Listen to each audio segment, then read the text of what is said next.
In the last video, we talked about subspaces, and we said that a subspace is any space or any vector set which is closed under scalar multiplication and closed under addition. And we also made the point that if it's closed under scalar multiplication, you get that zero vector thrown in. In this video, I want to make a couple more points about subspaces and then talk about the fact that a span is always a subspace. So we'll get to that in a second. But first, let's talk about possible subspaces of R2 and R3. So if we have two-dimensional space and three-dimensional space, again, this is the xy coordinate plane, this is three-dimensional space. It's important to realize that subspaces of R2 include, first of all, R2 itself. Remember that R2 would be the collection of all two-dimensional vectors. R2 is made up of every possible two-dimensional vector. Well, if I take all possible two-dimensional vectors as a vector set, I can show that that set is closed under scalar multiplication and closed under addition. So, technically speaking, R2 itself is a subspace. We also know that the zero vector, which again we denote with a capital O, the zero vector in two-dimensional space is a subspace itself of R2. Technically, the zero vector by itself includes the zero vector, is closed under scalar multiplication, and is closed under addition, which makes sense because if the set is only the zero vector, I can multiply it by any scalar. I'm still going to get the zero vector, so I'm still going to be inside the set. And I can add the zero vector to itself as many times as I want to, and I'm still going to get the zero vector, so it's closed under addition as well. So the zero vector is a subspace of R2. And any line in R2 that passes through the origin 0, 0, that's also going to be a subspace of R2. And then similarly, in R3 itself is a subspace for the same reasons that R2 itself is a subspace of R2. R3 is a subspace of R3. The zero vector, but just defined in terms of 3 dimensions, is a subspace in R3. And similarly to any line through the origin in R2, any plane through the origin in R3 is itself a subspace. So this is just good to keep in mind since we'll be dealing with spans and subspaces frequently throughout linear algebra. So the other point we want to make is that every span, if I have the span of a vector set, automatically that span is going to be a subspace, which makes sense because remember that a span is just all the possible linear combinations. When I say the span of a vector or the span of a set of vectors, I'm talking about all the possible linear combinations of that vector set.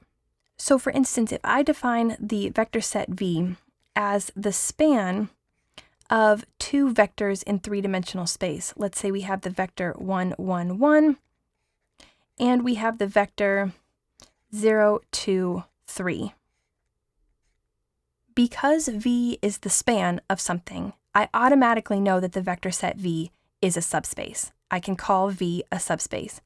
And that's because I'm saying that V is the span of these vectors, which means that V is all possible linear combinations of these vectors.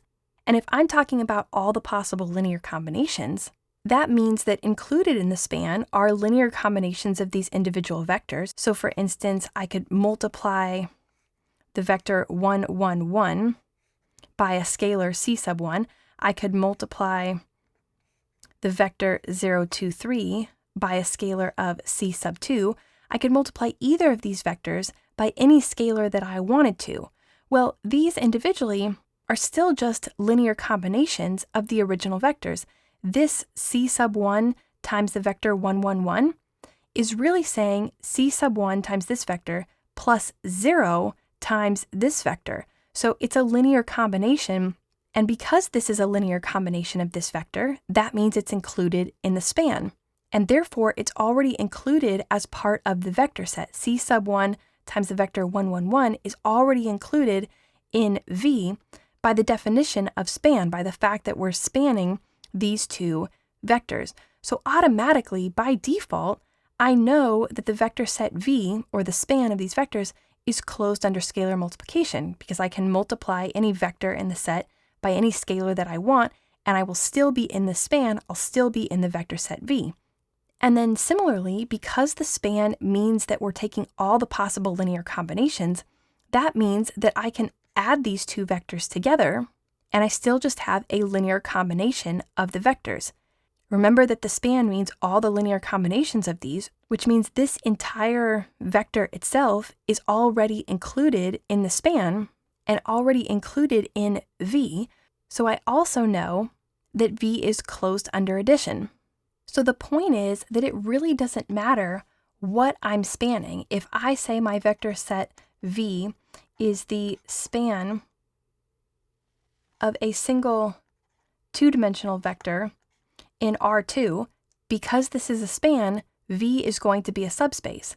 If I say that V is the span of three three-dimensional vectors, 1, 1, 1, and let's say 0, 6, 2, and let's say -1, 0, and 3, automatically, because I define this as a span, I know that V is a subspace. So just by the sheer fact that I'm defining V as the span of a vector or any set of vectors, as long as I'm saying that V is the span of a vector or a set of vectors, I know that V is a subspace. I know by definition of a span that V is going to be closed under scalar multiplication and closed under addition. And just as a further point, these examples match up with what we've defined here. This vector set, V, is two vectors in three-dimensional space. The span of that is going to be a plane. And if I choose the combination where C sub 1 is 0 and C sub 2 is 0, I'm just going to be adding two 0 vectors together. I'm going to get the 0 vector. So I know that the plane is going to pass through the origin 0, 0, 0. And we already said that any plane through the origin in three-dimensional space is a valid subspace.